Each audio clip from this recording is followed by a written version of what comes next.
them. Okay, so basically, because most of the people here don't know about the Reformosa project, it was an initiative that was started by the Global Shapers community in Taipei. And it was supported by the World Economic Forum, and we're a grant-receiving project. And it's also being supported by Climate Reality, and that's why we're here. And basically what we're trying to do is we're trying to promote anti-greenwashing in Taiwan because it's not yet a very mature topic. It's been discussed extensively in other countries, but not yet in Taiwan. And we foresee that because of the strengthening or increasing regulations and required disclosures that are going to come up, it might be more pertinent. And so for this, we have been hosting a series of events, workshops, and we foresee that we are going to actually hold a competition in August 25th, and we encourage everyone to join. There are a lot of posters around with QR codes, and so whenever you have time, just go and scan them. We really welcome anyone who is interested in the topic to join. And it's also great, it looks great on your CV, for ESG purposes and everything. So yeah, the event tonight is titled Tips and Tricks to Develop an Anti-Greenwashing Campaign. And our speaker is Lydia from Greenpeace. And so Greenpeace is an international environmental organization dedicated to combating climate change, ocean conservation, ending single-use plastic, and heightening environmental awareness through confrontations with polluting corporations and government authorities.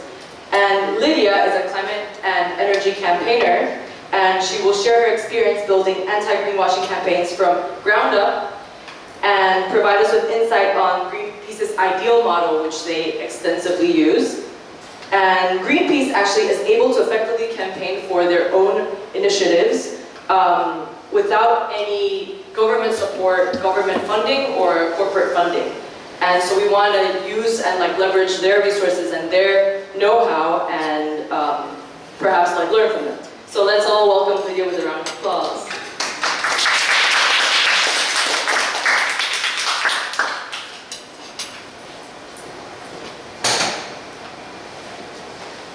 Okay, so hello everyone, I'm Lydia and I'm from Greenpeace, and it is my honor to stay here and to represent Greenpeace to show how we do the anti-greenwash campaign.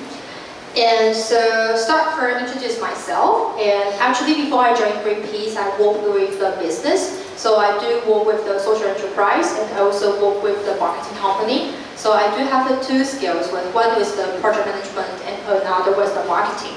So I really that I changed, I shaped my career path and I turned to become a campaigner in Greenpeace. But some of you maybe feel confused what does the campaigner was really about? Is it a job or is it volunteer? And actually it was fully paid by Greenpeace and was the full career path here. Yeah, and then we introduce more what do I do in the Greenpeace. So as Emma mentioned, Greenpeace, we are the second large environmental organization in the world. So our headquarters actually is based, it was in the Holland.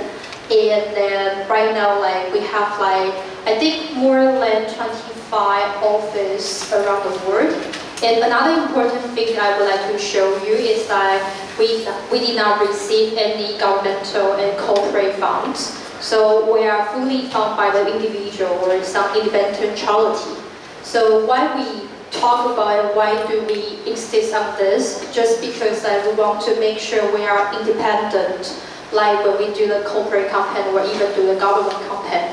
We want to show them that we are not relying on your funds or we are not being asked by someone, but we still want to make sure our environmental is still getting better or not just getting worse. And so that was today's agenda. So first, I think some of you maybe are related to this area, so I will just quick brief for you how does the greenwash occurred and what does it happen. And second is that I will talk about our ideal model, but also it's called about our mindset, how do we do a campaign. And third is that I would like to show you my hands-on experience, how do I do the campaign, was 2023 supply chain ranking report, and then I will give some takeaways for you. So how does the greenwash occur? some of you maybe hear about like greenwash, is washing. Like I was talking to my friends saying, oh, tomorrow I will talk about the greenwash. And my friends say like, oh, is greenwash is anti-environmental organization? I would say, no, definitely no. So greenwash for us, and we are thinking about greenwash actually is not only happen for the corporate, but also like government will also will have it. So the picture will show like our Belgian office, they are doing that. They go to the like EU office and to ask them that stop greenwash for the European farming. So you will see that we definitely will do some action and to show our, not only show our presence but also expose the truth. Like they are doing something not right, they are just for their branding and they just want to have a good picture, but instead of this policy is not that well. But you may be wondering like, oh, so you do this, but how do you make this and how do you make this picture happen? So I would like to show you. And so first is that we will talk about the ideal model. And second is that we would like to talk about why we always call ourselves campaign and what is the campaign really about. So why campaign? Why not educate? Why not just teach people? Like when I first come to when I do the interview with my program manager, and the program manager said, because I was an education background, I was graduate from National Taiwan Normal University. I was majoring in related to education. So when I propose my idea, I would say, oh, maybe we can like do some like training program or education program. And my program manager would just direct point to me and say, hey, this is not a campaign. So we're just so wondering, so what do you talk about the campaign and what is the campaign about? So campaign is more like advocate, and it's that we want to make something need to change and that can more accelerate to change. So it may have two different things. Is that one is that people try to make it change, but it didn't work. Like maybe some people they give the advice to some governmental agency or they talk to some like stakeholder, but they still don't want to increase like their budget to environmental. Or second is that they own the power and they don't want to change. They hold this.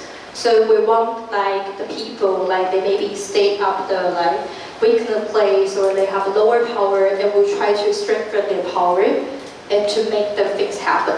So you can feel like, I think advocate is more like we want to make our environmental like happen, change more quickly, not just by education, like keep teaching people, say, oh, you should do this, you should do this. It's something like we want to accelerate something, and we truly trust there is a world that should be changed as soon as possible.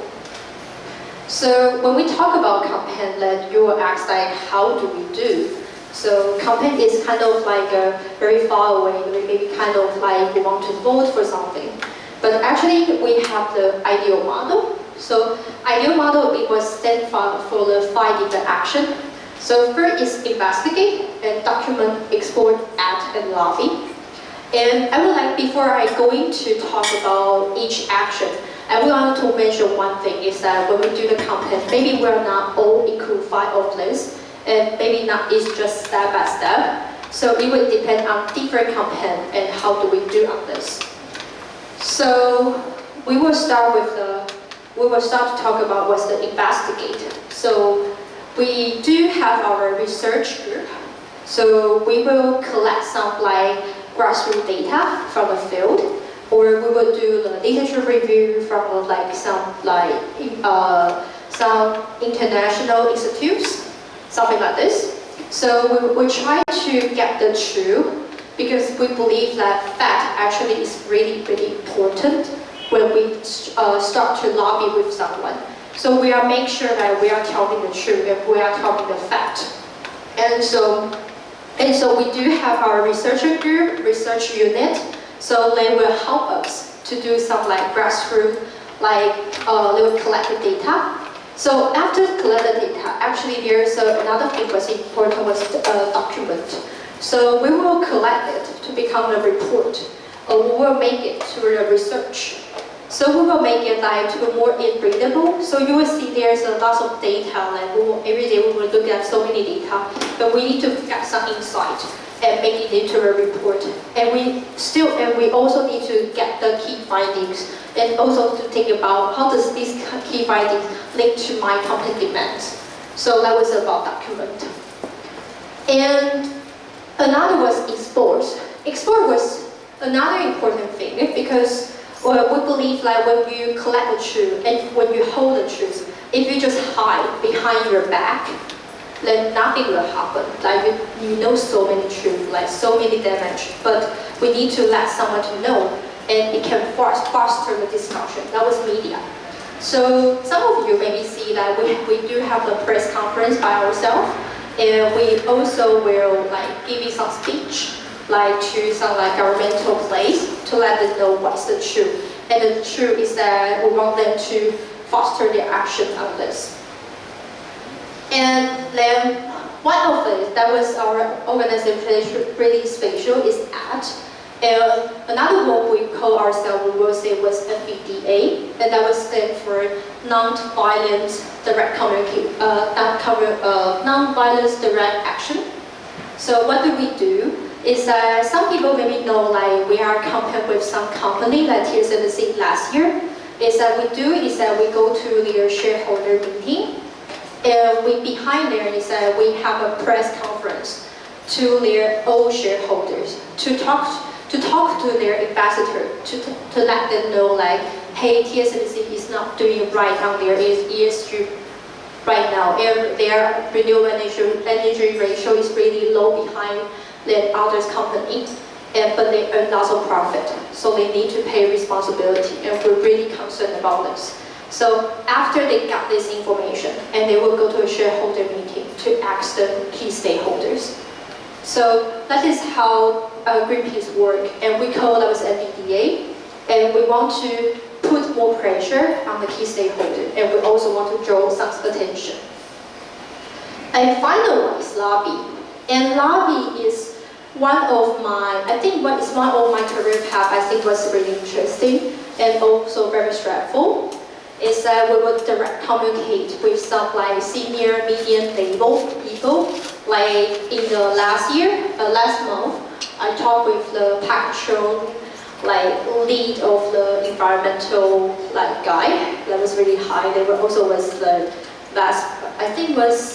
senior level. He worked with the Fossil more than like 16 years or even 20 years. So he has so many knowledge background and he has so many power, but we still need to lobby with him. We want to ask him to pay more attention on his renewable energy instead of always concerned about like profit and always concerned about budget. But how about your responsibility? So that is how we do. So we will also do lobby work, and I will give you more like grassroots case study, that was how we do, and you will know more about what was the full picture of this. So I will take the 2023 supply chain ranking report as an example. So what is this report about? And this report actually you can search online, and you can see the report editing like a version. So in this report is that we recognize like there is a supply chain. Actually, it's very valuable. Also, really take media eyes was the Apple volume change. Like every time like people buy the like iPhone, like some like Foxconn was called for the iPhone makers. And when Apple launched a new product, and they would start talk about the cheap price and how does the stock market will grow. So you will see actually those companies, they earn a lot for their revenue. So we started to collect all of them to see how does they do on their environmental issue. So the first report when we was launched on the 2022, and this is the second time we're ranking them again. So in Taiwan, we choose TSMC, Pegatron, and Foxconn, 3 different companies, and to get the ranking. And first is that we will collect the data, and I do see the sheet, like some people ask, ask Greenpeace, like how do we make sure like government provide the accurate data, and how do we make sure the data is true? So we do have an answer actually, because we will cross-reference check the data from the CDP and also cross-check from the TNFD. And another thing, actually, we will, like my recent job, I will do is that we will do the corporate questionnaire as well. Because we want to make sure like when corporate give us the data, and make sure like the data, they would not say, oh, we are like making the new data for them. So sometimes we will ask corporate to fill in the data. So when they fill in the data, and we also will cross-check to make sure the data is really true, and even ask them to provide some reference to make sure like, oh yeah, we got a good data. And also after we see we got so many like data, we will try to identify what is the urgent one, like we want to target. Because we will have like more than 13 companies, but we cannot, every company use the same pressure. The media cannot catch their eyes. So we will point out some company. So then we will do a ranking. So you will see this is a ranking. So you will see who is the first one and who is the last one. So sometimes we will make some this graphic to let the media or let the public to see who do the good performance and who do the last performance. And then after that, we will try to make it readable. So we also will do the local brief, and we also will do the press release. And we even will host a press conference to introduce this report.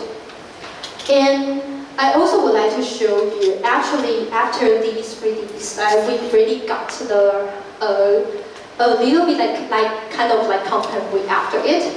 Is that after we released this report, we got a good media coverage. So there are about more than 23 companies like media coverage about this. And we also start communicate with the Patron, Fossil, and also talk with the TSMC. And after like kind of like a marathon, we talk with the Fossil, like even like week by week, even on the train, I was like, they call me always like at 8:30 in the morning. I was on the train, I would just step on we sit down, and then it was like, oh, it's Nick. I was like, okay, hello. So how is your progress right now? How can we arrange the meeting? So after like for the 6th month, so they officially launched their RE target.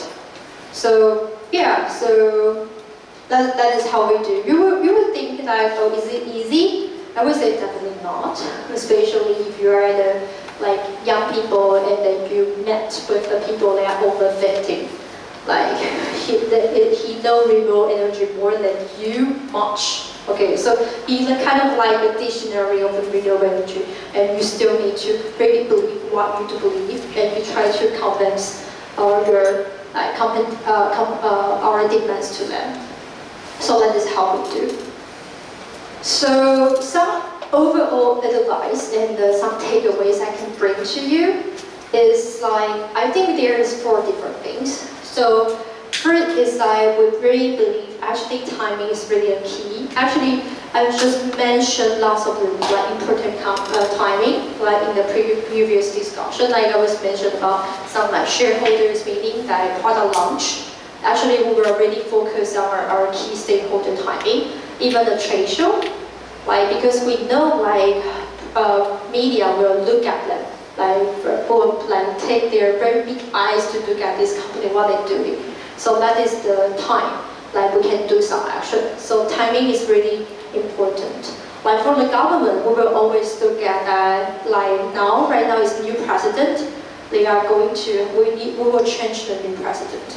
So there was another good timing for us. And another thing, also is my career learning, is that fact is really important, especially if we are releasing something that people don't know.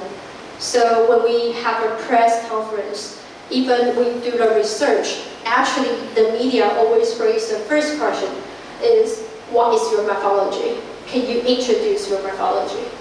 What is your data source? Is this reliable? Does it be peer reviewed by someone? So we always need to face lots of that questions that, do we get a new data? Can we introduce well for our methodology to convince others saying, hey, I'm the truth and I'm telling the truth, like our environmental is going to be damaged.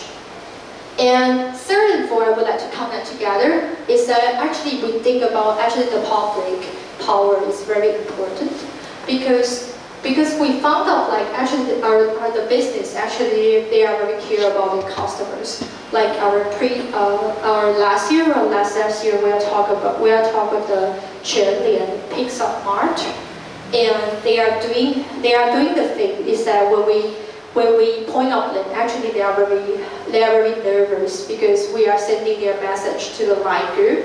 Like also their Line group was be joined by their customers. So they are trying to get some new. When we publish our news, and they will use their power to let our news down. So that is another way for the PR, like fighting with each other.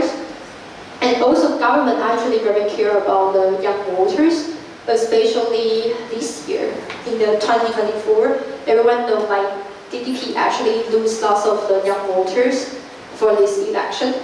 So right now, they very care about the voters, especially the young people. They started to know, hey, young people right now didn't believe us. So we believe people power, when people gathering together, actually we can make some change.